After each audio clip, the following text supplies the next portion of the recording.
Welcome to Tech Topics brought to you by Cybervenger. We help keep small businesses stay protected and compliant with cutting-edge cybersecurity and IT solutions. Hello everyone and welcome. My name is Andy. I'm the managing consultant for Cybervenger. Today we're going to talk about the zero-day exploit for the Cisco iOS XE operating system. This doesn't affect every Cisco product. It's the only ones running iOS XE, which I believe is quite a lot of them now. The switches, routers, firewalls, whatever equipment, access points are running that particular type of operating system are all affected if they're running the web interface. That's the part that's vulnerable. So if you have the web management interface and you connect to it and you're able to run certain commands, whatever it is that makes the exploit happen, you can break in and you can create yourself a full privileged account. That's a level 15, as they call it in Cisco. You can do anything with that account. So you can sniff packets, you can transmit data, you can, set yourself up a VPN, you can do whatever that box can do, or maybe even other features we're not aware of. So now, how exactly we're able to exploit that, they haven't released for obvious reasons. Only a limited number of people know how to exploit this because it's a zero day. It's not like it's a known vulnerability. And to make matters worse, there is no patch. So it may be a while before they disclose the exact details of this exploit. Fortunately, what they do tell us is how to work around the problem. You can work around the problem by turning off the web interface by using SSH command line instead. You can do it that way, and that is certainly helpful. And you can see, if I can go down here and scroll down, you can see, there we go, indicators of compromise. This is an important one. So how do you know if you've already been compromised? The logs, assuming they're still intact, should show evidence of the bad guys doing certain things in order to gain privileges. It talks about it very detailed in this article here. This is the paragraph you want to look at. I've got highlighted here. These are the things you would look at specifically to find in the logs. Now, hopefully logs haven't been cleared. I would say if your logs are cleared and you didn't clear them, you can assume you've been compromised. That's not a good sign. Because if that person did get in, they would have the rights to clear the logs. I don't think editing logs is trickier. Deleting a log is one thing, because that's a normal administrative function for trying to make space. Cherry picking out things from the log, that doesn't happen so much. Although what they could have done is make the log appear like it hasn't been deleted, so like they'll clear it, and they'll send a bunch of stuff in there to flood the log so it looks full again with innocuous stuff. But if you look at the dates, you can see that there's a gap missing. So check your dates and see make sure there isn't a time gap missing. That would be another indicator of compromise. Now, this is what Cisco talks about. Another thing that we've talked about that would also help mitigate this is the creation of a management VLAN. A lot of compliance standards will bring this up, and we certainly recommend it to our customers, at least anybody over, say 5 users. I don't know if I want to put this in a five user network. It's a little over-engineered.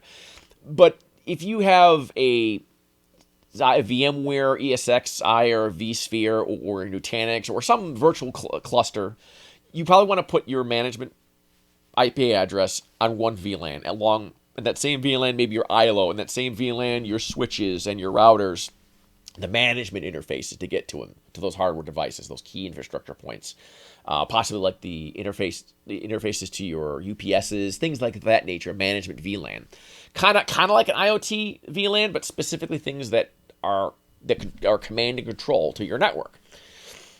That way, your workstations cannot directly reach that VLAN. Your servers can't even, and there's some separation there.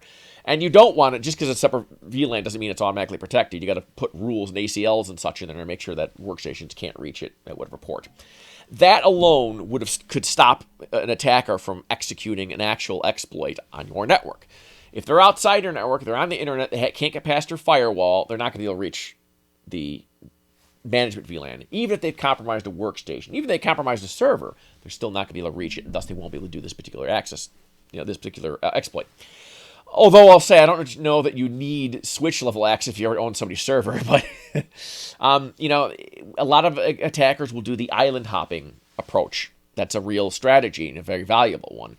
You gain a little piece at a time. Sometimes your prize is over here. You got to do this and then this and then this and this and this, and you bounce around. And eventually, you get to something that lets you get to your prize. Gaining access to the switch could be a really big point, jumping off point to get to something else. And I say that because if you think what a switch has, it has all the traffic that's going across your network. You could do port spanning or port mirroring or something and get all the traffic sent out to you as an attacker, and just start sniffing packets and looking for passwords. If there's a vulnerability or weakness in the encryption protocols, some encryption protocols, some of the earlier ones, if you tracked enough sessions, enough setup sessions, you can kind of reverse engineer what the key might be.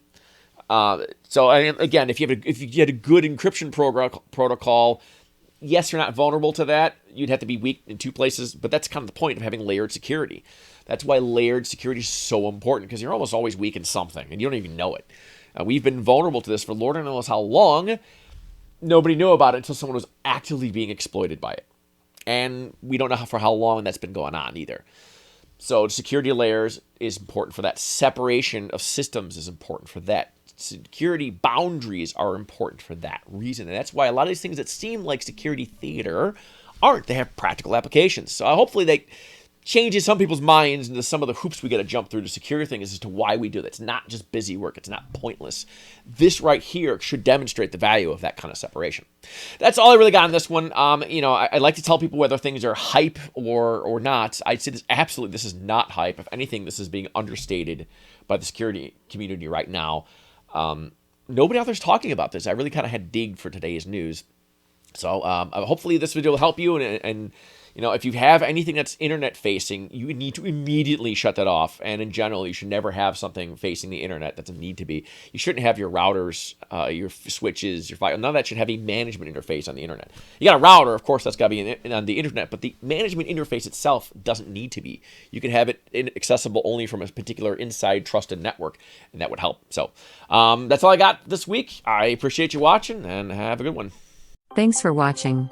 We hope this video has provided valuable information to you.